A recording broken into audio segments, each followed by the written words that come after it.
नमस्कार तपुस home kitchen को आपन को स्वागत। मु आज कौन बनाऊची आपन थंबनेल रु देखि जानि सारिथिबे। आपन प्रथम मो चैनल को सब्सक्राइब करि नियंतु। पाखरे थिबा बेल आइकन को क्लिक करि दियंतु जहा द्वारा कि मोर नुवा नुवा वीडियोस रो नोटिफिकेशन आपन पाई परिबे। चलंतु देखि नबा। मु एठारे बिरी चाउल को 5 घंटा आगर बाटी रखिथिली। एबे गोटे बीट रूट को चोपा छडे ग्राइंड करी छाणी नउची।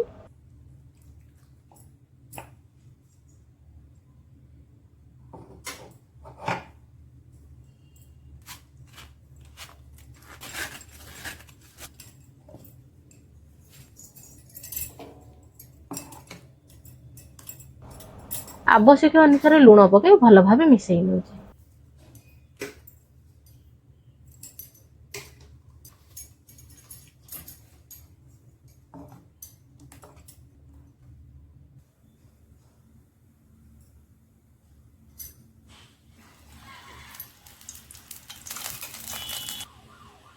गोटे पैन रे गोटे स्पून तेल दे किसी बादाम छोट छोट कटा नड़िया को भाजी नउची।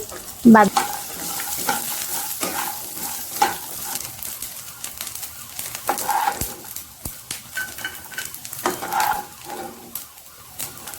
नड़िया भाजी हो गेलन यहा को काढी नउची।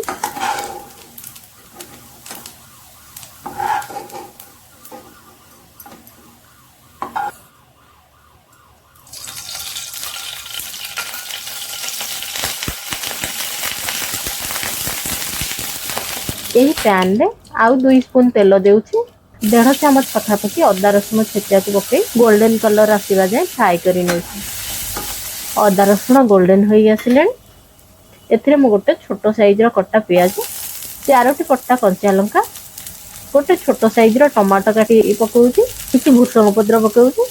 प्याज रो कंचा स्मेल दिबा जाय एहा को भाजी नेउची।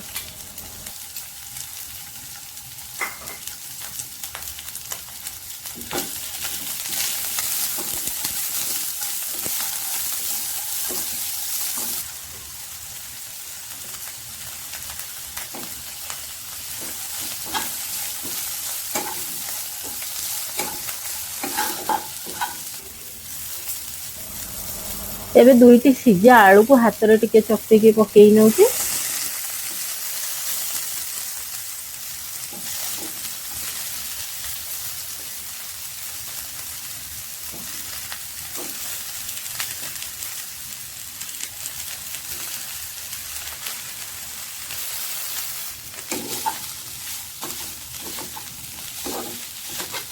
एथिरे आवश्यक अनुसार लूण, हाफ टी स्पून धनिया powder, 1/3 teaspoon garam masala, half teaspoon chilli powder, 1/3 teaspoon हल्दी पाउडर पकई नेउची। एही गिन्ना रे अल्प टिके पानी देई भल भाबे कसी नेउची।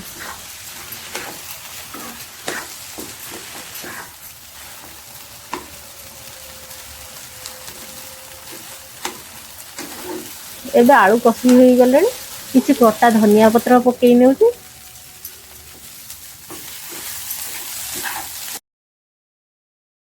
भाजी रखिथिबा नड़िया बादाम को एबे पकी काढी नउची। एबे डोसा पैन को गरम करी सेथिरे डोसा बनेई नउची।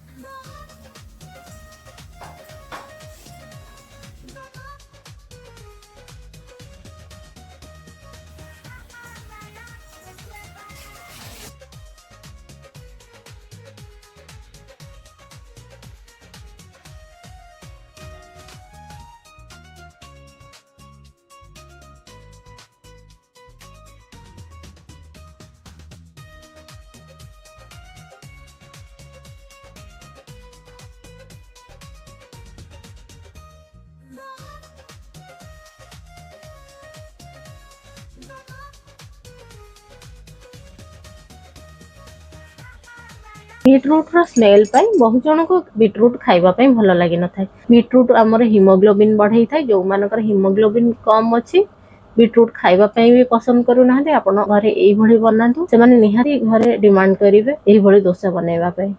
एई डोसा रे बीटरूट रो स्मेल आदौ न थाए आ खाइबा पाई बहुत भल लागि थाए। जदि मोर एई वीडियोटी आपन को भल लागि थाए ଚ୍ୟାନେଲଟିକୁ ଲାଇକ୍ କରନ୍ତୁ, ସେୟାର କରନ୍ତୁ, ସବସ୍କ୍ରାଇବ୍ କରନ୍ତୁ ଆଉ କମେଣ୍ଟ ଦେବା ପାଇଁ ଜମା ବି ଭୁଲନ୍ତୁନି। ଧନ୍ୟବାଦ।